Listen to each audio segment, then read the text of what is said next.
objek pengetahuan. Ya, nah, kalau kayak gini-gini kamu nggak perlu mikir dalam-dalam lah. Yang bisa diketahui itu ya fenomena. Kenapa itu disebut fenomena? Ya karena baru di level fenomena. Lawannya fenomena itu kan nomena. Kalau nomena itu barang apa adanya, yang dasdi ansi tadi. Tapi yang bisa kamu ketahui itu levelnya adalah fenomena. Alam ya gejalanya. Alamnya sendiri yang kamu susah memahami. Yang kamu kepahami kan gejala alam. External world, dunia di luar kamu. Kemudian masa lalu. Masa lalu itu sudah lewat, tapi kan masih bisa kamu pahami. Masa depan kan belum ketemu, tapi kan kamu bisa memahami masa depan. Namanya pengetahuan prediktif. Ada temenmu sama pacarnya nginep di kamar berdua, pulang pagi-pagi, terus muncul pengetahuan di kepalamu, tenono, sebulan lagi mesti hamil gitu. Oh, itu kan munculnya pengetahuan bahwa temenmu tadi akan hamil. Itu kan pengetahuan tentang masa depan itu. Nah ya kan, loh, pengetahuan ketika kamu ujian kok tiba-tiba telat, nggak bisa masuk, akhirnya waduh nggak bisa ikut ujian, maka mesti tidak lulus. Loh, kamu menyimpulkan tidak lulus itu kan namanya pengetahuan tentang masa depan. Jadi kalau ada orang tanya kamu, Mas bisa tahu masa depan? Tahu, gampang tahu masa depan itu, ya kan? Kalau nggak percaya, kalau bisa tahu masa depan, tahu. Contohnya, kalau kamu tak pukul mesti kamu marah. Nggak percaya, antum. So, mesti. Nah, itu pengetahuan tentang masa depan. Ya itu maksudnya nggak sesederhana itu, tapi contohnya ngono. Yang keempat, nilai, values, etika, estetika, religiusitas. Itu objek pengetahuan lah. Kamu sudah ngerti lah, ilmu agamamu kan sudah tinggi. Etika juga begitu. Begitu kamu masuk hidup dalam dunia sosial, pasti kamu sudah punya pengetahuan tentang nilai. Estetika juga begitu. Pengetahuan tentang keindahan, pengetahuan tentang seni. Estetika kebanyakan mendayagunakan otak mana? Kanan. Makanya sekarang orang sibuk mengaktifkan otak kanan itu. Saya tidak perlu dan tidak pernah minat untuk belajar mengaktifkan otak kanan. Tapi pengalaman saya ya, otak kananku ya kerja-kerja aja itu nggak pernah diaktifkan. Atau memang harus diaktifkan, saya tidak tahu. Iya. Saya tidak pernah diperintah atau belajar otak kanan. Katanya otak kanan itu kalau sudah aktif terus bisa membaca, matanya ditutup, itu pikir hubungannya apa? Berarti yang bisa mengaktifkan otak kanan itu para pesulap. Apa ya memang hanya untuk para pesulap? Otak kanan itu yang bikin saya misterius itu. Kok ujiannya malah ininya ditutup terus bisa membaca dengan mata tertutup? Padahal setahu saya ya otak kanan itu kan ranah-ranah bangsane seni, estetika, agama dan kawan-kawan, imajinasi. Sementara yang kiri ngomong eksak-eksak. Tapi sekarang itu harus diaktifkan. Kamu kan nggak perlu mengaktifkan otak kanan, kan sudah punya sense of estetik kan. Suka dangdut, siapa yang suka dangdut di sini? Iya, suka, ya kan kelihatan gitu, suka rock, blues, jazz, ya kayak kamu kan suka nonton TV, nonton film. Tadi tak pameri, kamu baru dengar besok ada nonton film aja, wah lumayan nanti ada film. Itu kan sense of aesthetic. Jadi nggak perlu capek-capek diaktifkan lah, asal kamu tekun aja aktif sendiri kok itu. Ya memang untuk otak kanan kamu cara berpikirnya nggak harus monoton serius. Karena orang yang otak kanannya nggak terlalu aktif biasanya diajak guyon susah, ya kan, diajak nyantai susah. Pokoknya orangnya serius, susah diajak ngomong. Kalau ditanya pokoknya rasional terus jawabannya, nah itu nggak enak. Mau kemana mas? Mau ke depan. Dari mana? Dari belakang. Ayolah. Itu kan rasional, cuma nyebeli. Iya. Jadi masuk akal dari belakang, oh ke depan. Kok jalan aja mas? Emangnya mau merangkak? Jawabannya itu mesti nyebelin. Iya. Otak kanannya nggak jalan. Ya estetik lah. Kadang-kadang kalau diajak guyon, waktunya orang guyon dia serius, waktunya orang serius dia ketawa-ketawa. Susah, ya kan? Otaknya nggak imbang. Orang ketawa sudah lama selesai, dia baru ketawa belakangan. Kalau dia, ya. Oke. Yang kelima, mind, dimensi psikis, dimensi dalam. Pikiranmu itu harus dipahami. Philosophy of mind itu kalau buku-buku filsafat itu bisa tebel segini. Karena memang mindnya manusia itu luar biasa. Pikiran itu luar biasa. Ya nanti kamu pelajari sendiri ya. Luar biasanya pikiran tidak harus kayak Deddy Corbuzier yang bisa membengkokkan sendok itu. Bukan di situ. Tapi tidak tahu, nanti coba dibaca Philosophy of Mind itu. Bagaimana dahsyatnya pikiranmu, bagaimana rumitnya untuk memahami gejala, memahami proses, memahami model dari pikirannya manusia. Akal itu tidak ada batasnya. Saya pernah sering ditanya orang, saya sering bilang berpikir itu bebas, tapi kan terus dia bilang, tapi kan manusia terbatas Pak, ada batasnya. Iya, ada batasnya, cuma batasnya itu tidak pasti dalam arti berpikir itu mungkin sekali waktu kita mentok, ini batasnya sudah, tapi besok ada fakta baru, maka yang semula batas bisa meluas. Itulah berpikir. Jadi kalau kamu bilang tapi kan kita terbatas, ya, tapi batasnya tidak mati. Batasnya itu selalu berkembang. Dulu orang gimana ya bisa ngirim informasi dengan cepat? Dulu pakai burung, ya kan? Burungnya dilepaskan terus nyampe. Kurang cepat. Orang aja lebih cepat naik sepeda, naik itu pakai sepeda itu kan. Jadi dari batas yang itu batasnya cuma secepat-cepatnya burung kan cepat, lebih cepat. Pakai kendaraan, pakai pesawat, pakai itu sudah pakai pesawat, lebih cepat. Berkembang lagi batasnya yang semula itu, tapi idenya mentok di situ. Tapi lama-lama ada email, ada SMS, ada. Zaman saya kecil mimpi membayangkan nelpon itu terus bisa ketemu orangnya, terus hello, orangnya senyum, kelihatan senyum, itu agak nggak masuk akal. Saya lahir tahun 70-an itu. Orang kampung itu lihat TV itu masih bingung, itu orangnya di sebelah mana ya? Masih belum muncul ide bahwa itu cuma gambar. Gelombang yang ditransfer terus jadi gambar. Ya kan? Oh, mesti nyari, itu ada orangnya di dalam, ada mesti gitu. Main, coba. Dan main itu saya selalu bilang, main itu habit. Pikiranmu itu intinya adalah pembiasaan. Kamu biasakan dia kayak gimana, dia akan seperti itu, dan nanti seperti itu juga wajahmu. Kayak hidup, itu main. Kalau kamu biasakan diisi yang negatif-negatif, dia akan jadi negatif, dan pola hidupmu pasti akan juga negatif. Karena main itu nuntun perilakumu, ucapanmu, sehari-harimu.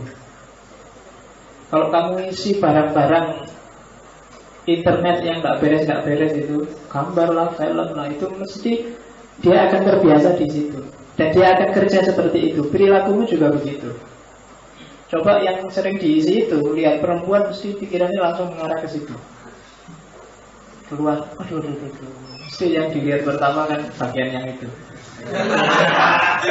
Kenapa? Karena referensinya ke situ semua. Terus, ya, jadi itu main. Nanti dibahas di epistemologi. Meskipun saya tidak akan ngomong detail tentang philosophy of mind. Kalau memang kamu butuh, nanti kita khususkan ngomong philosophy of mind itu bisa 3-4 kali pertemuan. Sumber pengetahuan, ada otoritas, sense perception, reason, intuition. Otoritas itu siapapun yang kamu percaya. Sense perception itu indrawi, pengetahuan dari mata, dari mulut, dari hidung. Reason itu akal, nggak perlu dijelaskan. Intuisi sudah saya jelaskan minggu lalu, bagaimana mekanisme kerjanya intuisi.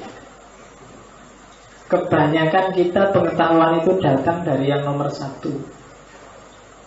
Level kedua dari yang nomor 2, level ketiga, nomor 3, yang terakhir baru intuisi.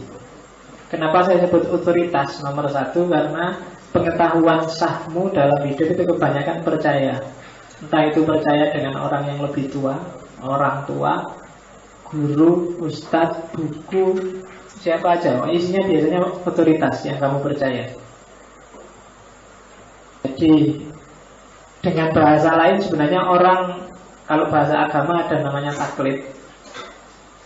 Taklid itu sebenarnya niscaya dalam hidup. Kamu boleh dalam beragama anti taklid, misalnya saya tidak mau taklid. Tapi dalam prakteknya coba cek, tidak ada orang yang tidak taklid. Ya kan? Kamu kalau ke dokter pasti taklid di dokternya kan? Sakit pilek dikasih obat, kamu Pak saya tidak mau taklid loh. Ya kan? Sekarang ini ketika kajian filsafat kan kamu manut dengan yang saya omongkan. Kamu berani gak sih? Alah, tidak percaya. Ya coba tidak percaya, tidak apa-apa. Tapi kan mesti kamu percaya dan itu yang disebut taklid. Jangankan yang dunia human, dunia sains yang eksak itu kan taklid. Ya kan? Dulu orang percaya ketika ada klaim bumi itu datar, maka orang sedunia percaya bumi datar tanpa setiap orang meneliti datar benar apa enggak. Ketika orang bilang bumi itu bulat, kan kamu juga percaya bumi itu bulat. Kamu percaya internet, percaya buku, percaya ustadzmu, gurumu yang ngomong bumi itu bulat. Kamu pernah kok meneliti sendiri apakah bumi bulat benar ya? Jangan-jangan orang-orang itu bohong. Kan enggak, kamu percaya aja, itu kan namanya taklid. Kalau nggak taklid ya kamu cek sendiri, kamu lihat sendiri, nyari apa keluar angkasa, dilihat dari luar, oh ternyata buminya bulat beneran. Itu baru namanya ittiba. Ittiba itu manut juga, tapi ngerti dalilnya. Apa yang lebih atas dari ittiba apa? Pokoknya ngerti dewe lah. Hakul yakin ngerti sendiri, nggak taklid. Nah itu berat. Coba dicek konstruksi pengetahuan yang ada di kepalamu. Saya yakin 90% taklid. Yang paling radikal misalnya Islam keras, yang harus Al-Quran dan hadis, ayo kamu cek satu-satu yang dia bilang itu. Tanyaan kalau dia lagi ngapain, ayo pas gini ini sampean Qurannya mana, hadisnya mana. Mesti deh, ini sudah dibilang, ini ustadz saya dalilnya itu. Ketika ngomong ustadz saya itu berdoa taklid. Dan tidak salah kok kayak gitu, tidak perlu gengsi, manusiawi kok. Itu loh. Karena saya nggak bisa fikih, maka saya percaya pada Imam Syafi'i yang lebih ahli fikih daripada aku. Loh kan gitu, manusiawi. Jadi ngapain kok ikut-ikut Imam Syafi'i, ngecek Quran hadis sendiri loh. Waduh, ulumul Quran saya dapat C. Jadi ngecek Quran dhewe daripada tersesat ndak karu-karuan wis aku manut wae sing ahli kok. Kan gitu. Jadi manusiawi, kamu nggak perlu gaya Quran hadis dhewe, kamu mata kuliah Al-Quran dapat berapa? Ya kan? Kalau nggak ada di Quran dan hadis, ijtihad sendiri Pak kualah. Usul fikih kamu dapat berapa? Sudah berapa kitab usul fikih yang kamu baca, mau ijtihad sendiri itu. Hadis, namanya penelitian hadis itu jelimetnya kayak gimana? Yang mahasiswa TH mesti ngerti kan? Ternyata orang-orang yang bilang kembali pada Quran hadis itu bekalnya cuma satu, Al-Quran dan terjemahan Al-Quran. Ya, rata-rata kan ngono biasa nih. Ya, yang tadi saya bilang Sukri Mustafa itu, dia juga Al-Quran. Jadi umat Islam hanya wajib tahu 3 hal: Al-Quran, Sunnah, sama kamus. Itu aja. Ya, karena kalau nggak ada kamus bahasa Arab nggak bisa nih bahasa ngerti Al-Quran sama itu. Jadi cuma 3 itu: Al-Quran, Sunnah, sama kamus. Oke. Alat pengetahuan saya tidak perlu jelaskan satu-satu ya. Kemarin sudah ada panca indera, akal, nurani, naluri, intuisi, imajinasi. Daya gunakan 5 itu, kamu akan jadi orang sakti. Ya kan? Ini indera ke-6. Ada 6. Terus jenis pengetahuan. Berarti kan jenisnya, pengetahuan sesuai jenisnya itu macam-macam.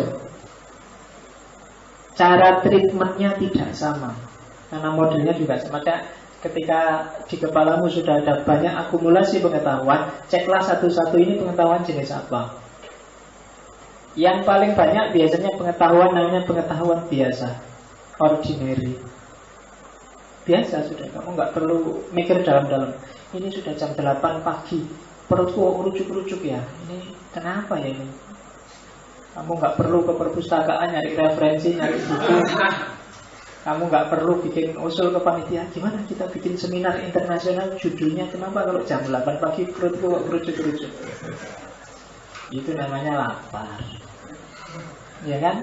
Kamu kan nggak perlu bikin seminar tentang lapar. Itu ordinary knowledge, pengetahuan biasa. Rambutku gatel luar biasa ini kenapa ya? Ya kamu sudah seminggu tidak keramas. Itu ordinary. Tidak perlu kemantepan. Mentang-mentang saya kan intelek Pak. Opo-opo harus di seminar ke, boleh referensi nulis gitu. Tidak harus gitu kemantepan. Mentang-mentang belajar filsafat, opo-opo mau difilsafati. Filsafat teh anget. Oh.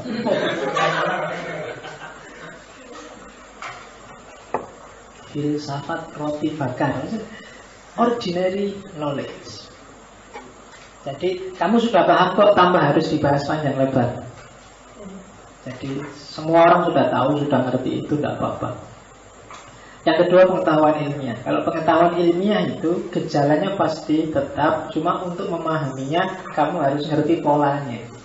Itu biasanya pengetahuan ilmiah. Alatnya ya namanya ya ilmiah. Metode ilmiah, hasilnya adalah ilmu. Fisika, matematika, biologi, itu pengetahuan ilmiah. Biasanya sifatnya eksak, pasti. Yang ketiga sebenarnya cabangnya pengetahuan ilmiah namanya pengetahuan teknologi. Isinya teknik.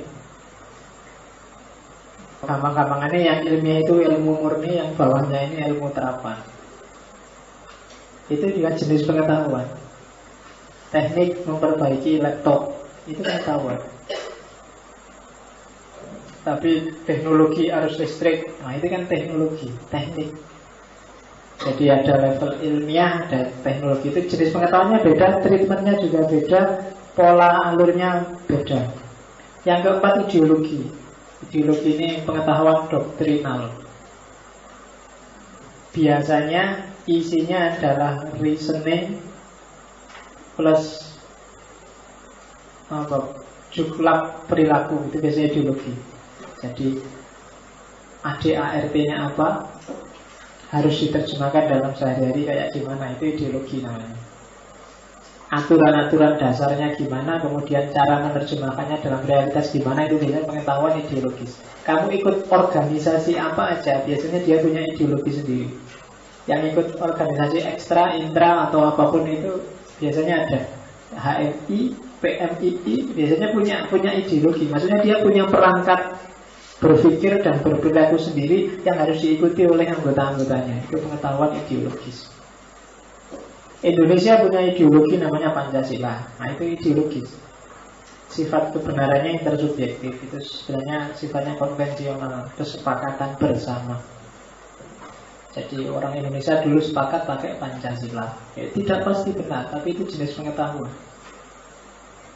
Dulu disepakati Pancasila, apa nggak bisa diubah? Ya bisa aja, itu kesepakatan kok. Mungkin Indonesia sekarang nggak lah. Ternyata Pancasila tidak terlalu berbau Indonesia. Burung Garuda itu ternyata tidak sangat Indonesia. Yang sangat Indonesia itu Komodo. Komodo itu kan Indonesia sekali. Nah, sekarang lambang negaranya ganti gambar komodo misalnya. Nggak apa-apa, itu kesepakatan kok. Filosofinya ya filosofi komodo.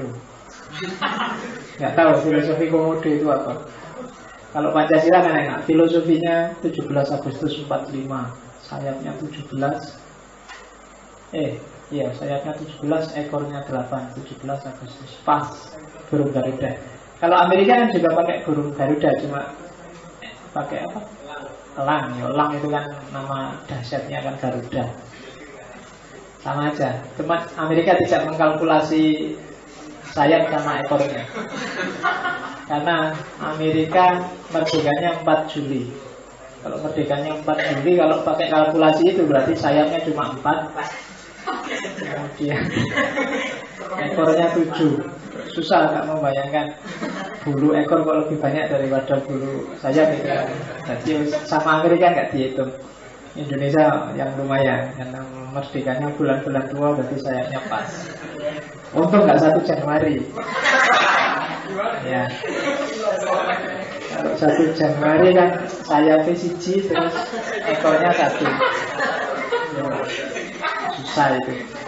Oke. Ya. Nggak tahu ya, sayapnya 1 ekornya 1 itu burung apa. Ya lah. Saya ngerti kok kamu ketawanya lama itu, karena pikiranmu sudah bisa ditebak. Isinya tidak jauh dari laptop. Oke, yang kelima pengetahuan filosofis. Cirinya kayak kemarin ada berpikir yang radikal dan universal dan mendalam, sistematis. Kemarin sudah saya bilang ini ciri-ciri pemikiran filosofis. Yang jelas filsafat itu ingin komprehensif, meluas dan juga radikal dan mendalam.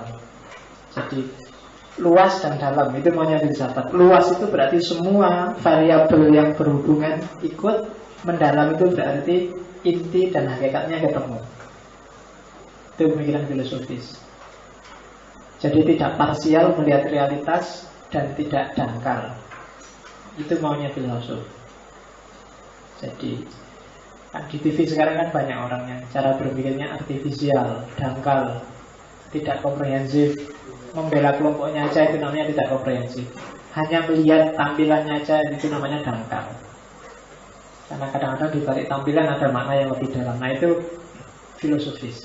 Yang terakhir yang lebih abstrak lagi, lebih jelimet lagi adalah pemikiran level mistik atau agama. Ini lebih rumit. Kalau filosof, filsafat itu parameter-parameternya jelas. Logika itu kan tegas. Tapi kalau mistik, agama tidak bisa. Yang subur bilang saya begini ini karena ada bisikan dari, itu kan membuktikannya susah. Yang bisikin siapa, yang anu siapa juga susah. Jadi mistik agama itu lebih susah dijangkau. Karena itu banyak yang bilang agama itu wilayah kepercayaan. Jadi bukan masuk akal atau tidak masuk akal, tapi kamu percaya atau tidak percaya. Kalau nggak percaya tinggal aja, kalau percaya ya ikuti. Itu kebanyakan agama. Mistik kan juga begitu. Maka debatnya yang subur sama Adi bin Samud itu nggak ada julung-julungannya, karena beda jalur. Yang satu pinginnya pakai agama, yang satu pakai nalar mistik. Dua-duanya sebenarnya wilayah abstrak dan beda jalur, sehingga nggak karu-karuan. Kita kan maunya menjudgementnya pakai rasio dan nggak nyambung sudah. Ditambah lagi pakai hukum. Dua-duanya lapor polisi dan saya yakin polisi itu bingung ya. Ya kan? Kalau ada Samud dilaporkan, yang subur dilaporkan, itu polisi ini mesti bingung. Saya disantet oleh yang subur, itu mesti membuktikan bahwa itu santet, kan susah juga. Meskipun Indonesia sekarang bikin undang-undang santet. Nah itu ya susah. Misalnya kamu tak ancam, kamu kok nyalain aku, awas kapan-kapan ketemu tak sikat kamu. Besok kamu sakit, padahal mungkin sakitnya gara-gara masuk angin atau apa. Wah, disantet ini. Terus kamu bisa ke polisi kan, kemarin dia ngancam saya, sekarang saya flu, berarti dia nyantet saya itu. Ini kan terus apa ya gitu. Apa terus polisi mau bikin kalau teroris kan densus, mungkin santet dia bikin detasemen khusus bagian santet. Isinya para pemburu hantu, bangsa gitu-gitu nanti bagian ngecek. Kalau mau gitu. Dan memang parameternya susah. Oke, jadi perhatikan level pengetahuan ini ya. Karena ini berguna. Banyak orang diskusi dan tidak karu-karuan diskusinya, karena level pengetahuannya campur, nggak jelas. Kamu mau ngomong level hukum apa level etika? Kalau hukum itu tegas dan pasti, kalau etika itu pertimbangan nurani moral, itu filosofis. Kalau mau ngomong ideologis apa ilmiah? Kalau ilmiah ya pikiranmu harus mau diuji, dikritisi sesuai parameter-parameter ilmiah. Tapi kalau ideologis ya tinggal dicari relevansinya dengan ideologi. Cuma itu aja. Cuma kadang-kadang orang nggak bisa membedakan ini terus diskusi nggak selesai. Jenis pengetahuan ada biasa, ilmiah, teknologis, filosofis dan macam-macam. Ini proses lahirnya pengetahuan. Ini baru pengantar aja. Jadi hari ini target saya adalah kalian ngerti, oh itu besok yang akan kita bahas, isu-isunya. Jadi lahirnya pengetahuan ada model non-ilmiah, ada model ilmiah. Kita di kampus terbiasa menganggap bahwa yang benar itu selalu yang ilmiah. Tidak pasti. Dalam kenyataan sehari tidak selalu yang benar. Apalagi kalau saya pakai istilah bukan yang benar, yang bermanfaat, tidak selalu yang ilmiah. Makanya nanti ada filosof namanya Karl Popper yang bilang bahwa banyak hal yang secara ilmiah dia meaningless, tidak bermakna, tapi fungsional dalam hidup. Seperti agama itu kan, dia meaningless. Kalau masuk ke dunia ilmiah itu dia meaningless, nggak bisa diukur secara eksak parameternya, tapi fungsional. Gara-gara ada agama kan hidup kita jadi tertib, jadi nyaman, jadi tentram, jadi damai. Itu kan fungsional, meskipun dia tidak bisa diukur secara ilmiah. Itu katanya Karl Popper. Yang non ilmiah apa aja? Yang pertama jelas yang tidak ilmiah itu penemuan kebenaran secara kebetulan. Nah kan ini bahasa Indonesia itu kan luar biasa. Ada kebenaran, ada kebetulan. Kalau di Jawa saya tidak tahu. Kebenaran itu kebetulan ya. Iya, kalau di Jawa kebenaran itu kebetulan. Jadi podo, kalau benar ya benar. Tapi di Jawa ada benar, ada benar, saya bilang dulu. Itu lebih rumit konsepnya. Kalau benar itu pas kalkulasinya, kalau benar itu tidak, lebih luas daripada benar. Benar itu kalau bobotmu 80 kilo, kemudian saya ngomong kamu gemuk sekali, itu benar. Tapi kalau terus kamu tak panggil gendut, itu tidak benar. Mungkin dia tersinggung gara-gara tak panggil gendut, tidak pas. Kalau ada temanmu juwelek, hitam, rambutnya keriting, kemudian kalau ngomong nyebeli, itu kan ketika kamu bilang hitam, keriting, sini, itu manggal kan dia. Kamu bener loh. Kalau kamu kok sama temennya kok gitu, loh saya ngomong kebenaran ini. Itu kamu bisa tawuran gara-gara itu kan. Ini kebenaran, kan dia memang keriting, tak panggil keriting kok marah, berarti kamu tidak setuju dengan kebenaran, itu harus ditegakkan.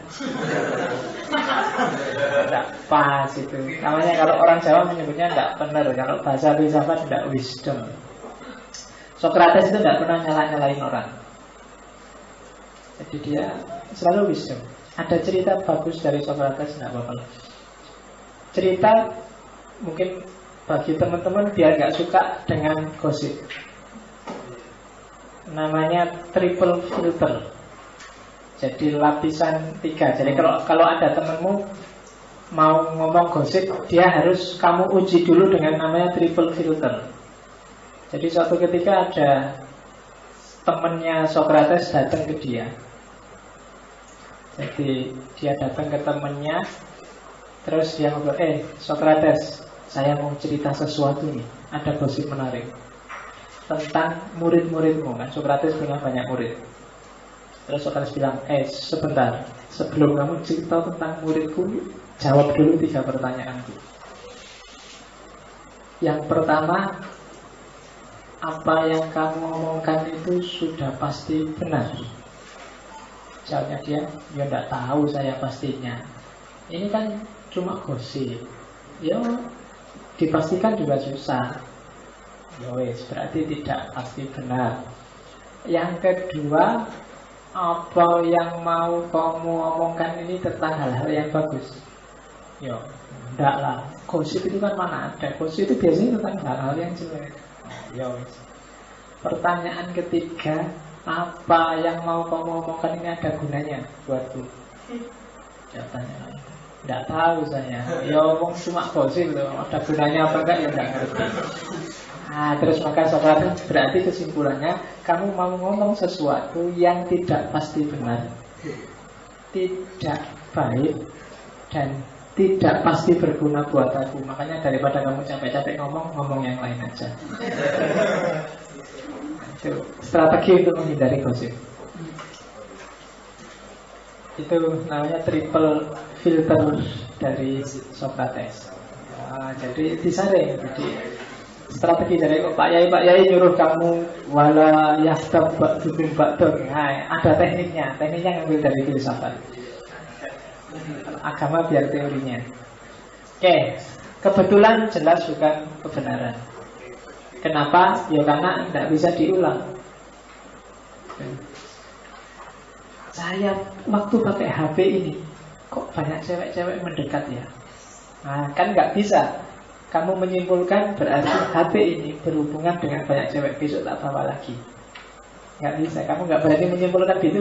Kenapa? Karena kamu tahu itu cuma kebetulan.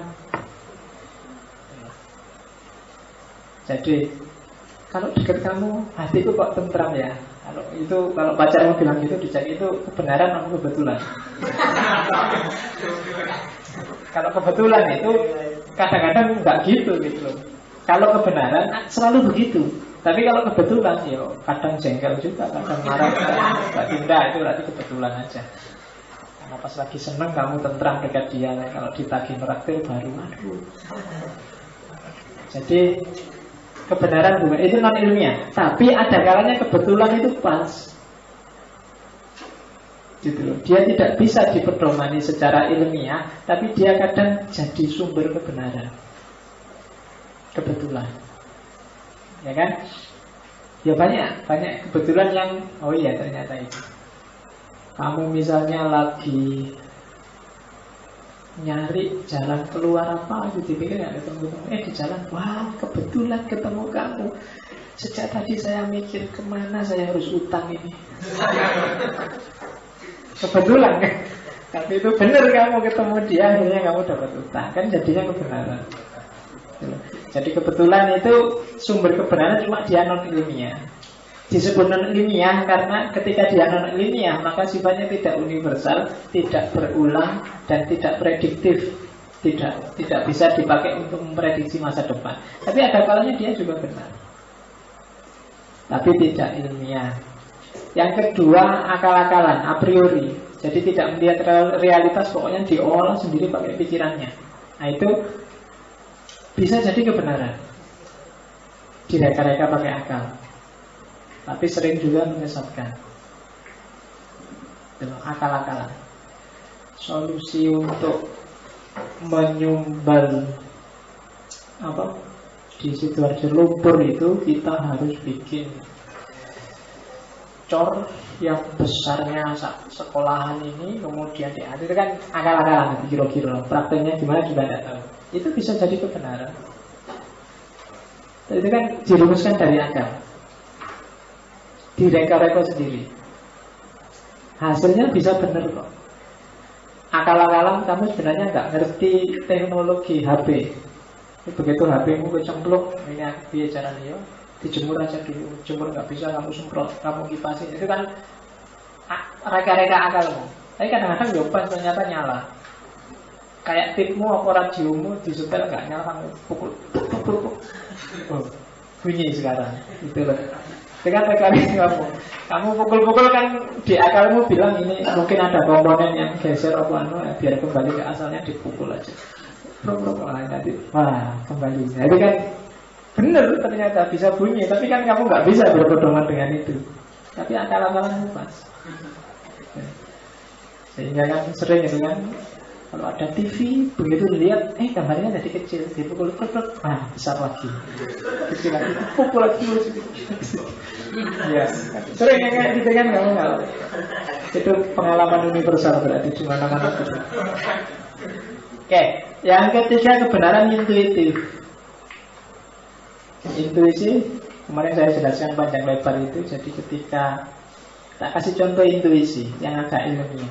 Kenapa kok Newton itu menemukan hukum gravitasi ketika melihat apel jatuh?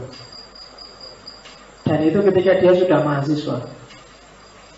Kenapa kok muncul, sejak kecil sampai dia sebelum ketemu apel itu nggak pernah lihat barang jatuh. Kok baru apel jatuh itu muncul idenya? Itu intuisi.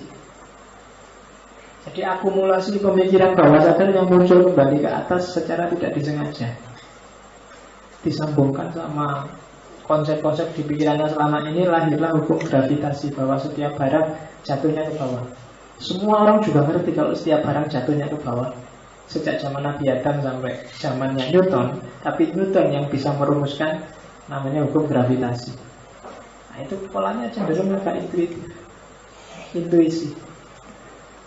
Kamu mikir ujian, kamu tidak belajar, tapi dipikir nggak ketemu-ketemu, tiba-tiba iya saya ingat dosennya di rumah bilang ini pas. Itu sebenarnya intuisi. Kuncimu hilang, kamu cari sampai stres nggak ketemu-ketemu, terus waktu sholat kenal, oh iya. Ya, intuitif, wahyu, ilham itu sejenis intuisi. Jadi munculnya nggak disengaja sudah. Tapi itu sebenarnya data sudah ada di bawah sadarmu. Ya kalau wahyu kita yakin itu sumbernya tidak dari bawah sadar tapi dari Allah. Tapi modus operandinya itu sama. Makanya sama Nabi itu kita percaya atau tidak percaya. Karena yang ngalami langsung itu Nabi. Tidak bisa dibuktikan objektif. Sehingga percaya pada Rasul dan kitab suci itu termasuk rukunnya iman. Kamu disuruh percaya. Karena yuk susah, saya tidak percaya apa Nabi dapat wahyu beneran. Tidak ada, kamu cari rekamannya juga tidak ada. Ya kan? Dulu waktu Nabi di Gua Hiro kan nggak ada CCTV-nya. Jadi waktu dapat wahyu kan, kalau ada CCTV-nya kan enak. Loh itu, kayak kamu lihat dunia lain itu loh. Oh ada suara mendekatkan itu terus. Enggak ada buktinya. Kamu ada percaya apa enggak? Kalau enggak percaya ya sudah. Kalau percaya percayalah. Kalau ingin selamat percayalah, kan gitu. Itu pengetahuan jenisnya intuitif. Yang D coba-coba itu trial and error. Trial and error. Ya sering lah kita tiap hari. Kalau ini cocok enggak? Oh enggak cocok. Kalau gitu ini, oh enggak cocok. Nah, itu trial and error. Itu kadang ketemu kebenaran juga. Meskipun dia tidak ilmiah. Yang kelima tidak ilmiah juga, menemu kebenaran lewat kewibawaan.